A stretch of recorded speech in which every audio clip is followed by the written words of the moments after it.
ஸ்ரீ காளிமாதா ஜோதிடம் பிரபல ஜோதிடர் பண்டித் மகாராஜா. தொழில், காதல், திருமணம், குழந்தை பாக்கியம் மற்றும் மந்திர சூனிய பிரச்சனைகளுக்கு நிரந்தர தீர்வு. This is Kural Media, your trusted source for global news. இது குரல் மீடியா செய்திகள்.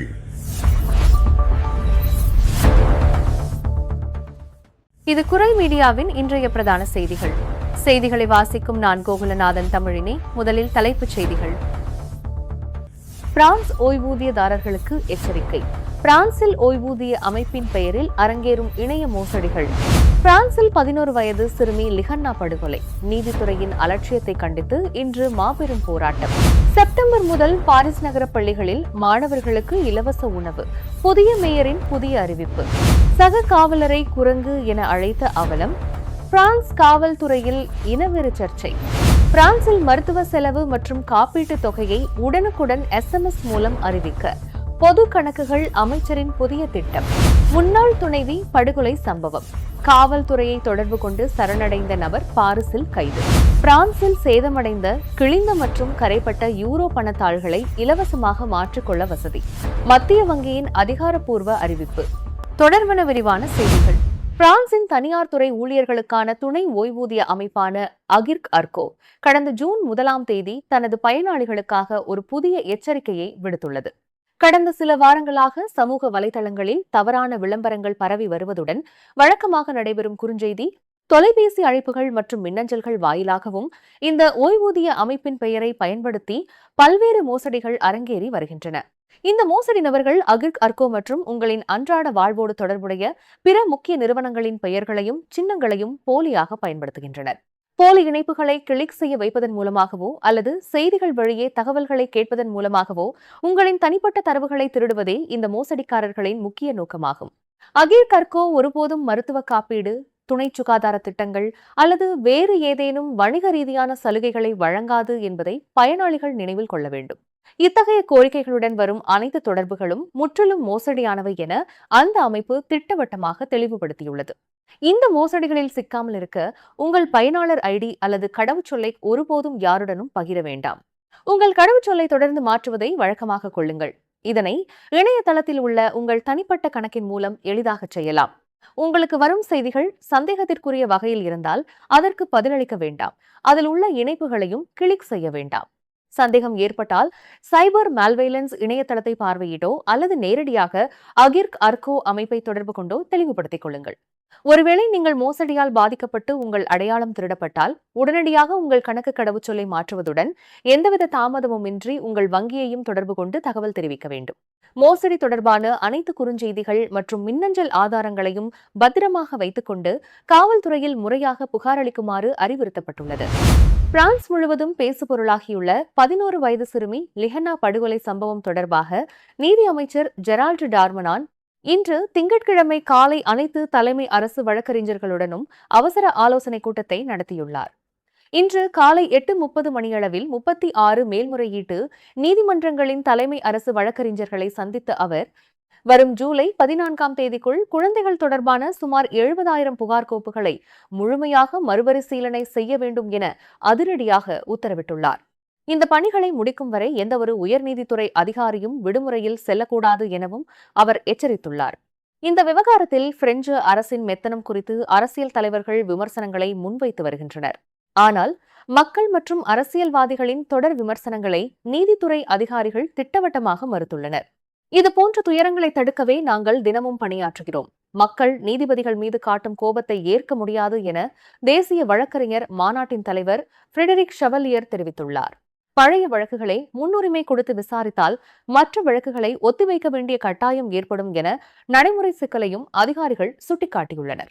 இருப்பினும் சிறுமிகள் தொடர்பான பாலியல் புகார்கள் பலமுறை அளிக்கப்பட்டிருந்தும் முக்கிய குற்றவாளியான ஜெரோம் என்பவரை காவல் மற்றும் நீதித்துறை அதிகாரிகள் விசாரிக்க தவறியதே லிஹன்னாவின் மரணத்திற்கு காரணம் என பொதுமக்களிடையே பெரும் ஆத்திரம் நிலவுகிறது. நீதித்துறை நிறுவனங்களின் இந்த கட்டமைப்பு சார்ந்த தோல்வியை கண்டித்து இன்று மாலை 7 மணிக்கு பல நீதிமன்றங்களின் முன்பாக போராட்டம் நடைபெறவுள்ளது. சிறுமிக்கு அஞ்சலி செலுத்தும் வகையில் நேற்று புளோரன்ஸ் நகரில் நடைபெற்ற அமைதி பேரணியில் 6000த்திற்கும் மேற்பட்ட பொதுமக்கள் கலந்து கொண்டனர் என்பது குறிப்பிடத்தக்கது. பிரான்சின் தலைநகர் பாரிஸ் நகரின் புதிய மேயராக பதவியேற்றுள்ள இம்மானுவேல் கிரிகோயர் வறுமை கோட்டிற்கு கீழ் வாழும் குடும்பங்களைச் சேர்ந்த 17,000 மாணவர்களுக்கு வரும் செப்டம்பர் மாதம் முதல் பாடசாலை உணவக சேவையை இலவசமாக வழங்குவதாக அறிவித்துள்ளார். இதற்கான அதிகாரப்பூர்வ தீர்மானம் ஜூன் மாத நடுப்பகுதியில் நடைபெறவுள்ள பாரிஸ் நகர சபை கூட்டத்தில் நிறைவேற்றப்பட உள்ளது. இந்த திட்டத்தின் மூலம் அனைத்து குழந்தைகளுக்கும் ஆரோக்கியமான மற்றும் தரமான உணவு கிடைக்கச் செய்வதே தமது நோக்கம் என மேயர் தெரிவித்துள்ளார். தற்போது மிகவும் குறைந்த வருமானம் கொண்ட குடும்பங்கள் ஒரு உணவிற்கு 13 முதல் 85 சென்ட்கள் வரை கட்டணம் செலுத்தி வருகின்றனர். புதிய திட்டத்தின் கீழ் அவர்களுக்கு முழுமையான கட்டண விலக்கு வழங்கப்பட உள்ளது. அதே சமயம் மற்ற குடும்பங்களுக்கான கட்டணங்களில் எவ்வித மாற்றமும் இன்றி தொடரும் எனவும் அறிவிக்கப்பட்டுள்ளது. பாரிஸ் நகரின் பாடசாலை உணவகங்களில் தினமும் சுமார் 1,00,000 மாணவர்கள் உணவருந்தி வருகின்றனர்.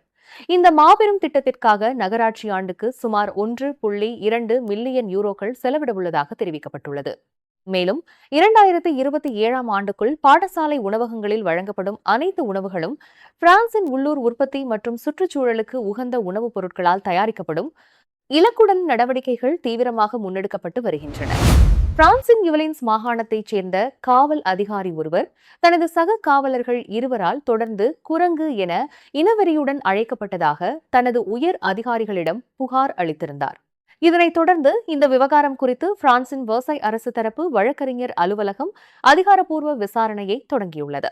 யுவலின்ஸ் மாகாணத்தின் நீதித்துறை உதவி மற்றும் ஆதரவு பிரிவில் பணிபுரியும் இந்த காவலர் கடந்த 2025ஆம் ஆண்டின் இறுதியில் தனது உயர் அதிகாரிகளிடம் அறிக்கை ஒன்றை சமர்ப்பித்திருந்தார். அதில் தனது பிரிவைச் சேர்ந்த சக காவலர்கள் இருவர், குறிப்பாக மேஜர் அந்தஸ்தில் உள்ள அதிகாரி ஒருவர் தன்னை தொடர்ந்து குரங்கு என அழைத்து இனவெறியுடன் அவமதித்ததாக குறிப்பிட்டிருந்தார். இந்த காவலர் இனவெறி தாக்குதலுக்கு ஆளானது குறித்தும் அவர் தனது உயர் அதிகாரிகளிடம் முறையிட்டது குறித்தும் பிரெஞ்சு நாளிதழ் ஒன்று சமீபத்தில் விரிவான செய்தியை வெளியிட்டிருந்தது. இந்த செய்தி ஊடகங்களில் வெளியானதை தொடர்ந்து தனிப்பட்ட முறையிலான அவதூறு மற்றும் மனரீதியான அச்சுறுத்தல் ஆகிய குற்றச்சாட்டுகளின் கீழ் அதிகாரப்பூர்வமாக விசாரணை தொடங்கப்பட்டுள்ளதாக வெர்சாய் அரசு தரப்பு வழக்கறிஞர் அலுவலகம் நேற்று வெள்ளிக்கிழமை ஜூன் 5ஆம் தேதி தெரிவித்துள்ளது. யுவலின்ஸ் தேசிய காவல்துறையின் மாகாணங்களுக்கு இடையிலான இயக்குநர் அரசு தரப்பு வழக்கறிஞர் அலுவலகத்திற்கு அளித்த புகாரின் அடிப்படையிலேயே இந்த விசாரணைகள் தொடங்கப்பட்டுள்ளன. கடந்த மே 29ஆம் தேதி பெறப்பட்ட சட்டப்பிரிவு 40இன் கீழான புகாரின் அடிப்படையில் அவதூறு மற்றும் அச்சுறுத்தல் குறித்த இந்த முதற்கட்ட விசாரணை வெர்சாய் வழக்கறிஞர் அலுவலகத்தால் உன்னிப்பாக கண்காணிக்கப்பட்டு வருவதாக அதிகாரிகள் உறுதிப்படுத்தியுள்ளனர். வழக்கின் தீவிரத்தன்மையை கருத்தில் கொண்டு இதனை விசாரிக்கும் முழு பொறுப்பும் யுவலின்ஸ் தேசிய காவல்துறையின் இயக்குநரகத்திடமே ஒப்படைக்கப்பட்டுள்ளது. பிரான்ஸ் காவல்துறைக்குள் புரையோடியுள்ளதாக கூறப்படும் இனவெறி பிரச்சினையை இந்த சம்பவம் மீண்டும் வெளிச்சத்திற்கு கொண்டு வந்துள்ளது. ஸ்ரீ காளிமாதா ஜோதிடம் பிரபல ஜோதிடர் பண்டித் மகாராஜா. தொழில், கல்வி, வியாபாரம் மற்றும் மந்திர சூனிய பிரச்சினைகளுக்கு நிரந்தர தீர்வு. பிரான்ஸ் பொது கணக்குகள் அமைச்சர் டேவிட் அமியல் மக்கள் தங்கள் வரிகளும் சமூக பங்களிப்புகளும் எவ்வாறு பயன்படுத்தப்படுகின்றன என்பதை தெளிவாக அறிந்திருக்க வேண்டும் என்று தெரிவித்துள்ளார். இதற்காக மருத்துவர், மருந்தகம், சுகாதார மையம் அல்லது மருத்துவமனை சேவையை பயன்படுத்தியவுடன் அதன் முழுமையான செலவு மற்றும் சமூக பாதுகாப்பு அமைப்பு வழங்கிய திருப்பிச் செலுத்தல் தொகையை உடனடியாக SMS மூலம் மக்களுக்கு அறிவிக்கும் புதிய திட்டத்தை அவர் முன்மொழிந்துள்ளார். அவரின் கருத்துப்படி கடந்த 50 ஆண்டுகளில் அரசு செலவின உயர்வில் பெரும் பங்கு ஓய்வூதியம் மற்றும் சுகாதாரத்துறைகளுக்கே சென்றுள்ளது. எனவே இந்த 2 துறைகளிலும் அதிக வெளிப்படைத்தன்மையை உருவாக்குவது அவசியம் என்றும் இதன் மூலம் மக்கள் பொதுச் சேவைகளின் உண்மையான மதிப்பை நன்கு புரிந்து கொள்வார்கள் என்றும் அவர் சுட்டிக்காட்டினார். தற்போது மருத்துவ செலவு திருப்பி செலுத்தல் விவரங்களை மக்கள் தங்களின் வங்கிக் கணக்கறிக்கைகள் அல்லது அமேலி இணையதளம் மூலமே அறிய முடிகிறது.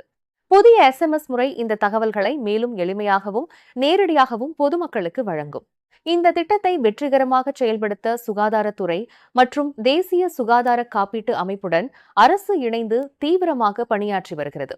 இதேவேளை சமூக பாதுகாப்பு கணக்குகள் ஆணையத்தின் மதிப்பீட்டின்படி நடப்பு 2026ஆம் ஆண்டில் சமூக பாதுகாப்பு அமைப்பின் பற்றாக்குறை 23.2 பில்லியன் யூரோக்கள் வரை அதிகரிக்கக்கூடும் என தகவல் வெளியாகியுள்ளது.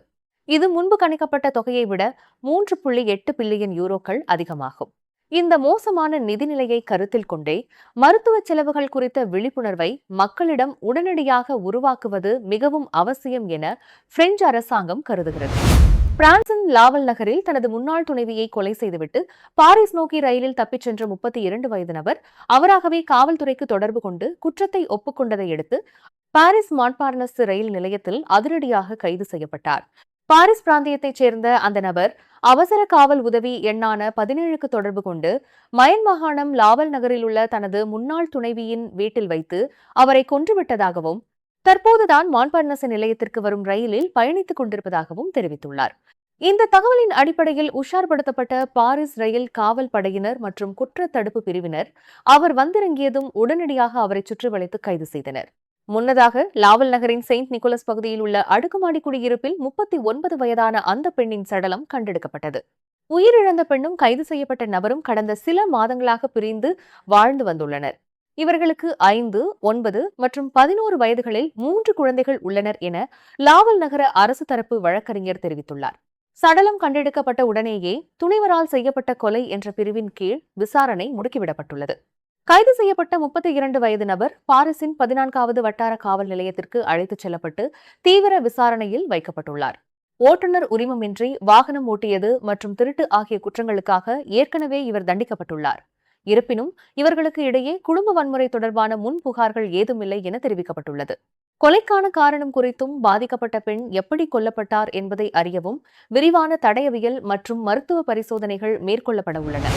பிரான்சில் சேதமடைந்த, கிழிந்த, கரைப்பட்ட அல்லது பகுதியளவில் எரிந்த யூரோ பணத்தாள்களை எளிதாக புதிய பணத்தாளாக மாற்றிக்கொள்ள அல்லது வங்கிக் கணக்கில் பணமாக திரும்ப பெற முடியும் என பிரான்ஸ் அரசின் அதிகாரப்பூர்வ சேவை தளம் தெரிவித்துள்ளது.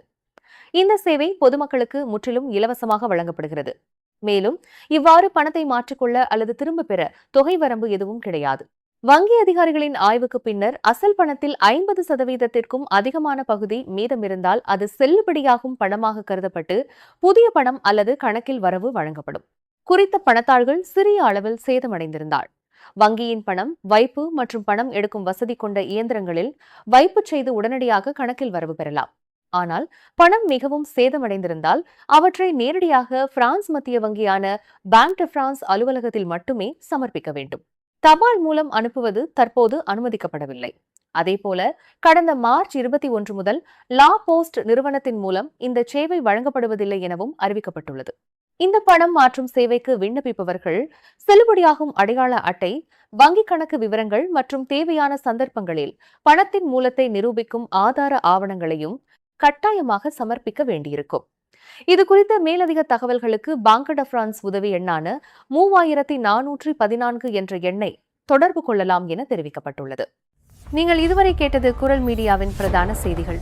மேலும் இதுபோன்ற செய்திகளை அறிய குரல் மீடியாவை சப்ஸ்கிரைப் செய்யுங்கள்.